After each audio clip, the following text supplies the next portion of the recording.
বেনারসে এসে কি কিনবেন? অবশ্যই বেনারসি শাড়ি, দুপাট্টা, ব্যাগ আর বেনারসি স্যুট পিস। চলুন আজকে সেটাই ঘুরে দেখাবো কোথায় এগুলো ভালো পাওয়া যায়। আজকে আমরা ঠিক করেছি যে আমরা পুরো মার্কেটটা ঘুরবো, কারণ বেনারসে এসেছি।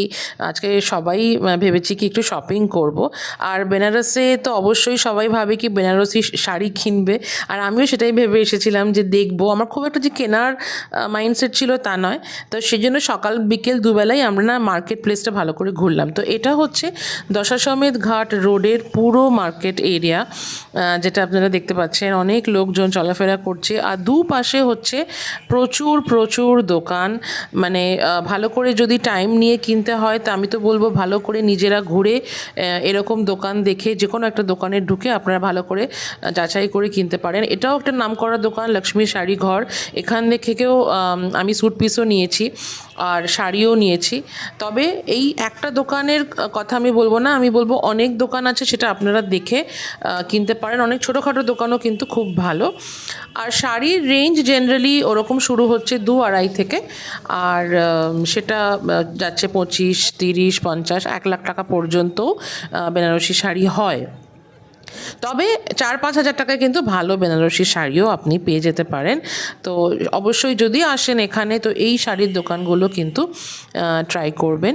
আর ইমিডিয়েটলি কোনো একটা দোকানে গিয়ে আমি বলবো না কেনাই ভালো, 2-4টে দোকান দেখে তারপরে কেনা হলে তাহলে সেটা হয়তো আপনারা বুঝে কিনতে পারবেন, যেটা আমিও করেছি।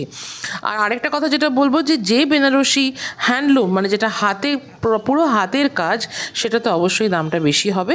তবে পাওয়ার লুম বলেও আরেকটা যেটা আছে, পাওয়ার লুমের বেনারসিও কিন্তু ভীষণ সুন্দর, আর সেটা দামটা একটু কম হবে, বাট সেটা কোনো অংশে কিন্তু মানে বেনারসির থেকে কম নয়। তো আমরা হাঁটতে হাঁটতে আবার ঘাটের দিকে চলে এলাম। আমাদের সকালেই আজকে মন্দির দর্শন হয়ে গেছে, তো আমরা ভাবলাম কি একটু ঘাটটা ঘুরে আসি। সকালের দিকেও ঘাটে ভিড়, তবে হ্যাঁ সন্ধেবেলা আরতির সময় যেটা ভিড়, অবশ্যই সেটা নিশ্চয়ই আপনারা দেখেছেন, আমি যে ব্লগটা পোস্ট করেছি অলরেডি আর ওই গঙ্গা আরতির ওপরে।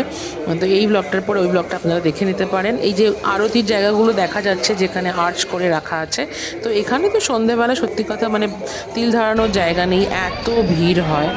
ঘুরতে ঘুরতে সন্ধ্যের দিকে আমরা যেমন আবার বেরিয়ে পড়েছি। এখানে প্রচুর সুন্দর লেহেঙ্গাও দেখছিলাম বিক্রি হচ্ছে নানান। অনেকে না ইনফ্যাক্ট বিয়ের শপিং, যারা নর্থ সাইডে থাকে বিয়ের শপিং তারা বেনারসে এসে করে যায়। আর বেনারসির দোপাট্টাও আছে ভীষণ সুন্দর আর খুব রিজনেবল প্রাইস। দোকানের ভিতরে ঢুকে ব্লগ করতে পারিনি, তবে হ্যাঁ আশা করছি এই টিপসগুলো কাজে লাগলো। ভালো লাগলে একটা লাইক করে দেবেন।